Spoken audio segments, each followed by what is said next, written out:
Okay, take two. So we'll try again. Jason, it looks like we now have slides, we have sound. So I think that we have everything you need. Excellent. Thank Just you so need much. some people. People will come slowly. Everyone can hear me in the back? Everyone can hear? We're good? Thumbs up? So-so? How about now? Can you hear me? Can you get a little louder? Can you hear me or no? No? So-so? I'll try to speak a little bit loudly. Hello and welcome everybody, and thank you so much for being here with me. My name is Jason Jacobs, and I am a mobile solutions engineer at Confirmit. My focus in my role is to focus on our mobile offerings. And today what I want to focus with you on is what we call our mobile disruption and the power of multimedia feedback. There's all different types of studies and research that you can conduct that will collect a lot of great information. But to make that even better, a little bit more powerful, is adding the ability to include multimedia. So I'm sure at some point, though, everyone in our lives is familiar with, you take out your hand, take out your phone, and you stretch your hand out for a moment, and you take what we refer to as a selfie. A part of multimedia includes photo capture, video capture, and whether or not you're familiar with selfies or you've taken them before, it's when you take a picture of yourself by oneself. So to play a little game just before we begin to show you and demonstrate the power that we can include with multimedia feedback, you can play a game of selfie or not. Now you don't have to answer out loud, you can keep to yourself whether you think it's a selfie or not, but say a guess about whether you think this picture is a selfie or not. Selfie. What about this gentleman? Selfie or not? No. Correct, no. And finally, one last one. Correct. Now the purpose of this is not just to demonstrate how selfies are taken or not, but just to show you that people are taking their phones and using their cameras for fun and interactive ways, and they're constantly capturing pictures. Facebook, for example, has over 350 million photographs uploaded every single day. Photos are part of everything that we do, and they're a great means of conducting research and collecting valuable information. So our agenda for today, somewhat limited on time, but divided into three different sections. Number one is to focus on some mobile insights. I'm sure you've heard a lot today about why mobile is important and some of the really cool things that make mobile unique. I'll share with you a few mobile insights, and then move on to some of the values of using images and GPS in your research studies and in your surveys. And then finally, number three, to go through a sample program where we use images and GPS, and we follow a three-step process that we recommend at Confirmit. So to begin with some mobile insights. Number one, how much do people value their phones? Tony this morning from Yahoo addressed one of these. What were people willing to give up in exchange for using their mobile devices? You see here things like beer and high heels, Super Bowl tickets. People were willing to forego these items in order to maintain the usage of their mobile phone. It's just pretty powerful to show you how much people really appreciate their mobile devices. Let's talk about how far mobile has been penetrated across the world. Over 90% of the world now has some sort of mobile device. 6.9 million devices are worldwide. When I first created this slide, it said 6.8, and before today, I updated this by adding 0.1. And I thought, it's not such a big deal, 0.8 to 0.9. Then I thought, that's 100 million more people that now have a mobile phone than about 6 months ago when we first added this slide together. So it's pretty powerful. That's 100 million more people that could be potential mobile respondents. And across the US, that's 327 million devices. If you took 100 people and put them into a room and you counted up all the phones, you'd have 103 phones for those 100 people. What about when it comes to smartphones? Well, over 20% of the world's population now has one. There's 1.5 billion worldwide and 181.4 million in the United States. What that means that we're over 50% of the country with a smartphone, and the US is not even the leader when it comes to that. There were 12 nations that have more smartphone penetration than we do. Now, so we're talking about photos. Let's take a look at this, and you may have seen this before, but if you haven't, these are two photos that were taken in St. Peter's Square with the election of the new Pope 8 years apart, 2005 to 2013. Now you can see in 2005 appears to be no mobile phones except for that little one right there. It looks like a small little feature phone. However, in 2013, you can't possibly even count the number of mobile devices that are being used to capture pictures and video of real life in real time. Let's take these statistics about how far mobile's gone and apply it to market research. I apologize if these numbers are a little bit outdated. I couldn't find exact numbers from the past year or two, but I think these are still pretty powerful, and I can assure you that the numbers have only gone up, not down. From 2009 to 2010, the number tripled from the firms offering mobile research. In 2011, 2012, when it comes to web browser research, the number doubled. And like I said, these numbers have only increased in the years since. So what we've seen is that mobile is a pretty powerful feedback channel. People enjoy their devices. It's important. They forego other items in order to maintain these devices. It's widespread. It's across the world.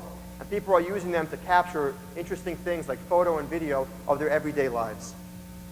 Let's take this to the second part and speak about those video and picture and audio capture, as well as GPS. So like I said, the reason I brought you those selfies wasn't just to show you some pictures, but this past year was probably known as the year of the selfie. A selfie is a picture taken of oneself by oneself. You've probably seen this Oscar selfie, which was the #1 tweeted picture of all time. Maybe you've seen other ones of Barack Obama with David Ortiz on the Boston Red Sox. Selfies have become a huge thing that people capture wherever they go. This picture, like I said, was the #1 Twitter picture of all time. A retailer, Ted Baker, wanted to take this concept of selfies and video and picture capture and incorporate it into their brand by collecting unique feedback and asking people to actually submit photos of what interests them. They asked their customers in their store to take photos in the store of themselves, of certain products. They wanted to get customers involved.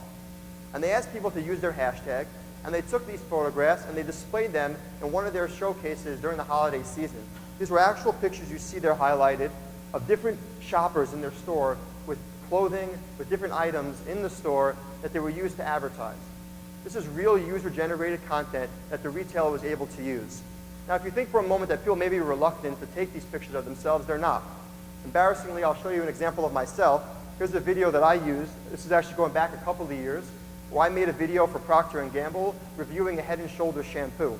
This video was actually live on Procter & Gamble website, but another example of how companies are taking this real user-generated content, whether it's a video of oneself, whether it's a selfie in a store, or whatever it is. They're taking this content and expanding on it in addition to the other customer feedback that they're collecting. Going back to Ted Baker for a moment, what was the reason they wanted to conduct this study and to collect these selfies? Well, they wanted to drive excitement and engagement to their brand, which was done. They wanted to drive traffic into the stores, and by the result of the number of pictures they collected, that was achieved. And they wanted to see a growth in sales, which was also accomplished. So this selfie study that they conducted proved to be beneficial.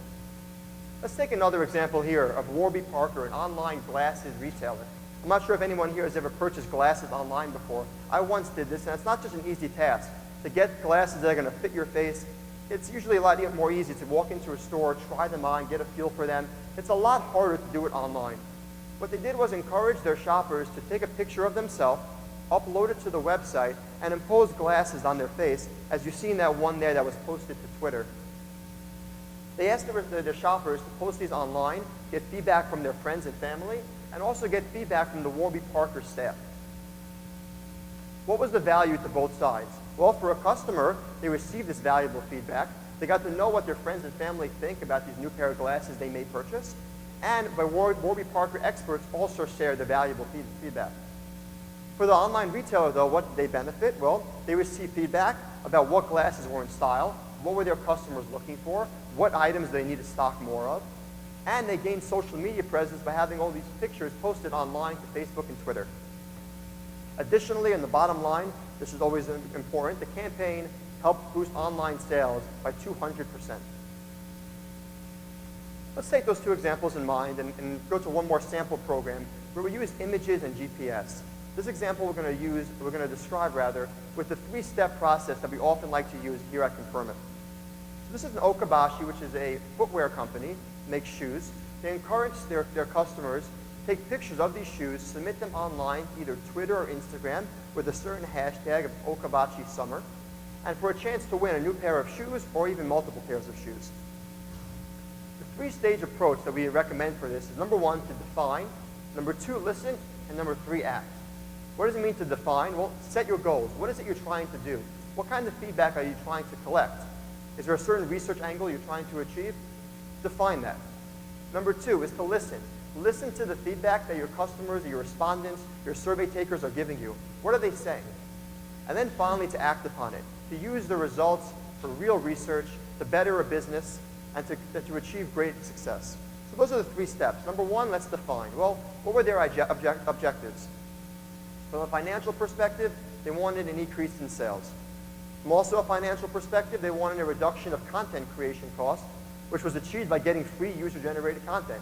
There's no better way to get real creation from your products than asking your customers to submit the pictures for free.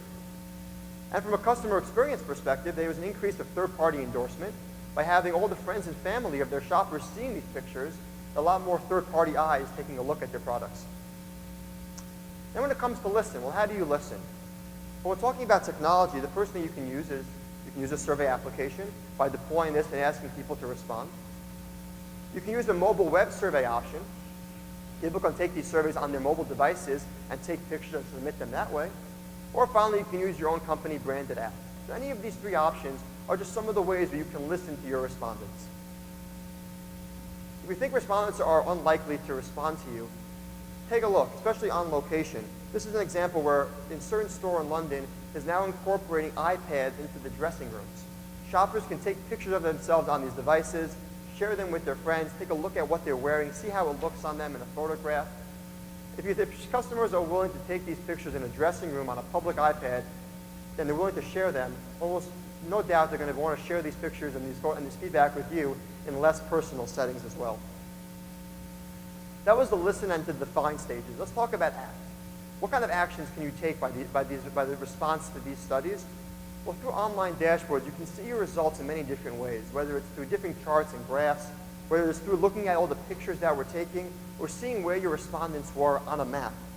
Many people like to see this on a map to know where their respondents are taking these surveys. Are they in store? Are they taking them when they get home? What's the best way to target them? If a customer is in store, maybe mobile's the best way. If you're waiting for them to get home and to then respond, maybe an online survey where they can sit down with their mouse and their keyboard and actually type. Maybe that's the best way to target. Knowing a person's location when they take that study is very important. Let's see the results for this Okabashi study. There was a customer experience increase where they had 150 photos that, just like my video was uploaded to the Procter & Gamble website, they took these 150 photos and uploaded it to their website. From a financial perspective, 40% increase in incremental conversions and a 15% increase in revenue. So overall, I think you see these studies are pretty successful, and there's a lot of power here when it comes to collecting information. On a mobile device, you can of course collect so much qualitative and quantitative feedback, but adding the dimension of photos and video, audio, and GPS just adds so much more. If a person's in a store, they're on a location, and they give you their verbal feedback, you can add that by adding a photo so you can actually see what they're looking. Of the 5 senses that a person has, it's very hard to share with someone what you taste, or what you feel, or what you smell. When it comes to seeing and hearing, you can now share that. What you see can be captured in a photo. What you hear can be captured by uploading audio. It's a further way of developing your respondent profile. And with this, I'll conclude. At the end of the day, it's all about creating a respondent profile in order to get the best feedback and conduct the best research that you can. Just like you would collect name and age and gender and ethnicity from someone, as well as their feedback and their opinions, why not add to that the ability to collect those photos, GPS, video, and audio, as well as their preferred channel, online, offline, mobile, tablet, GPS, whatever it is. By collecting all this information, you can complete and create that best respondent profile possible in order to do your best research. So I thank you so much for listening. Take any questions. We're also available outside. Our booth is just outside the doors here. Feel free to stop by at any point with any questions.